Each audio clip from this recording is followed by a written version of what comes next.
حامد وصلی اما بعد، زندگی اور وقت کی قدر و قیمت۔ اسلامی بھائیوں، وقت اللہ کی نعمتوں میں سے ایک عظیم نعمت ہے، اور بندوں کو اللہ کی جانب سے جو حیات مستعار حاصل ہوئی ہے وہ ایک امانت ہے۔ اس لیے انسان کو اپنی بیش قیمت زندگی کے ایک ایک لمحہ کی قدر کرنی چاہیے، اور اسے اللہ کی عبادت و اطاعت میں گزارنا چاہیے، اس لیے کہ زندگی لہو لعب، کھیل تماشا اور بیہودہ اور لغو کاموں کے لیے ہرگز نہیں دی گئی ہے۔ مسلمانوں، اس حقیقت کو اپنے سامنے رکھو کہ انسان اس دنیا میں ہمیشہ کے لیے نہیں آیا ہے، اور نہ ہی مرنے کے بعد اسے اس دنیا میں پھر آنے کا موقع ملے گا۔ اس لیے آج جو اعمال صالحہ کرنے ہوں کر لو، اور اپنے لیے آخرت کا توشہ تیار کر لو۔ کل جب موت کا فرشتہ تمہاری روح قبض کرنے آ جائے گا تو پھر اس کا موقع تمہیں نہ ملے گا۔ اور خوب یاد رکھو کہ جب تم اپنا وقت پورا کر کے اس دنیا سے کوچ کر جاؤ گے تو تمہیں اپنی اس پوری زندگی کے ایک ایک پل کا حساب دینا ہوگا۔ تم سے پوچھا جائے گا کہ یہ قیمتی زندگی تم نے کن کاموں میں گزاری۔ اگر تم نے اپنی زندگی بامقصد گزاری اور اسے اللہ کی اطاعت اور نیکی کے کاموں میں صرف کیا تو تم خوش ہو جاؤ اور مبارکباد قبول کر لو۔ جنت کی بیش بہا نعمتیں تمہارا استقبال کریں گی۔ تم وہ سب کچھ پاؤ گے جس کا تم اس دنیا میں تصور بھی نہیں کر سکتے۔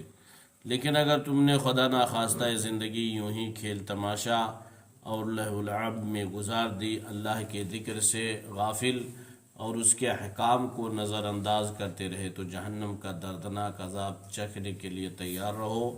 جہنم بڑی شدت سے تمہارے انتظار میں ہے۔ حضرت ابو برزہ اسلمی سے مروی ہے کہ رسول اللہ صلی اللہ علیہ وسلم نے فرمایا، قیامت کے دن جب حساب و کتاب ہوگا تو انسان کے قدم اس وقت تک اپنی جگہ سے ہل نہ سکیں گے جب تک کہ اس سے 5 سوالات نہ کر لیے جائیں۔ پہلی چیز، اس کی زندگی کے بارے میں سوال کیا جائے گا کہ اس نے اسے کہاں گزاری۔ دوسرے، اس کے علم کے بارے میں پوچھا جائے گا کہ اس نے اپنے علم پر کہاں تک عمل کیا۔ تیسرے چوتھے، اس کے مال کے بارے میں سوال ہوگا کہ اس نے کہاں سے کمایا اور کہاں خرچ کیا۔ پانچویں، انسان سے اس کی جسم اور ایک روایت کے مطابق اس کی جوانی کے بارے میں پوچھا جائے گا کہ اس نے اسے کہاں گنوایا۔ اس حدیث سے معلوم ہوتا ہے کہ اولاً انسان کی پوری زندگی کا حساب لیا جائے گا، پھر اس کی زندگی کے سنہرے دور عہد شباب کے بارے میں سوال ہوگا۔ اسلامی بھائیوں، اپنے وقت کی قدر کرو اور زندگی کو غنیمت سمجھو، ورنہ روزانہ اپنا محاسبہ کرو اور دیکھو کہ تم نے کتنا وقت اللہ کی اطاعت میں گزارا، کتنی دیر اس سے غافل رہے، اور کتنا وقت تم نے اس کی معصیت میں صرف کیا۔ اگر تم روزانہ اپنا محاسبہ کرو گے تو تمہیں اپنے گناہوں اور معاصی پر قابو پانے اور اعمال خیر کرنے میں مدد ملے گی، اور تم بامقصد زندگی گزارنے میں کامیاب ہو جاؤ گے۔ یوں تو انسان کو ہمہ وقت تمام وقت زندگی کے ایک ایک لمحہ کی قدر کرنا چاہیے، مگر رمضان المبارک جیسے بابرکت اور فضیلت والے مہینے میں خاص طور سے کوشش ہونی چاہیے کہ اس کا ایک پل بھی اللہ کی یاد سے خالی نہ گزرے۔ ہر وقت نیک اعمال کی جانب راغب رہنا چاہیے۔ نماز باجماعت کی ادائیگی کے لیے مسجدوں میں حاضر ہونا چاہیے۔ فرائض کے ساتھ نوافل کا اہتمام کرنا چاہیے۔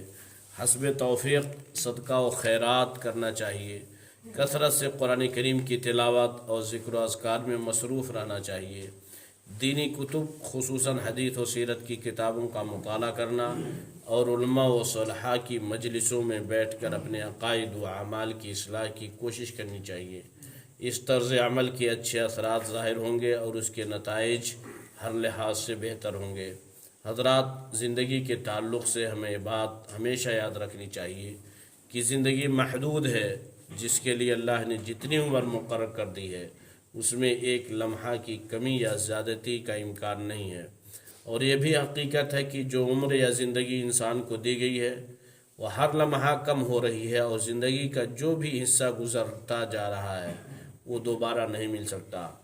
اس لیے ہر مسلمان کو وقت کی قدر کرنی چاہیے اور یاد رکھنا چاہیے کہ موت کے بعد دوبارہ اس دار العمل یعنی دنیا میں آنے کی کوئی صورت نہیں ہے۔ اس لیے مسلمانوں زندگی کو غنیمت سمجھو اور زیادہ سے زیادہ نیکیاں کما کر ہمیشہ کی زندگی کے لیے ذخیرہ تیار کر لو۔ یہی نیکیاں آخرت کی زندگی میں کام آئیں گی، باقی چیزیں دنیا ہی میں رہ جائیں گی۔ ایک حدیث سنو اور زندگی کی قدر و قیمت کا اندازہ لگاؤ۔ اللہ کے نبی صلی اللہ علیہ وسلم نے فرمایا 5 چیزوں سے پہلے غنیمت جانو: موت سے پہلے زندگی کو، بیماری سے پہلے صحت مندی کو، مصروفیت سے پہلے فرصت کو، بڑھاپے سے پہلے جوانی کو، محتاج ہونے سے پہلے مالداری کو۔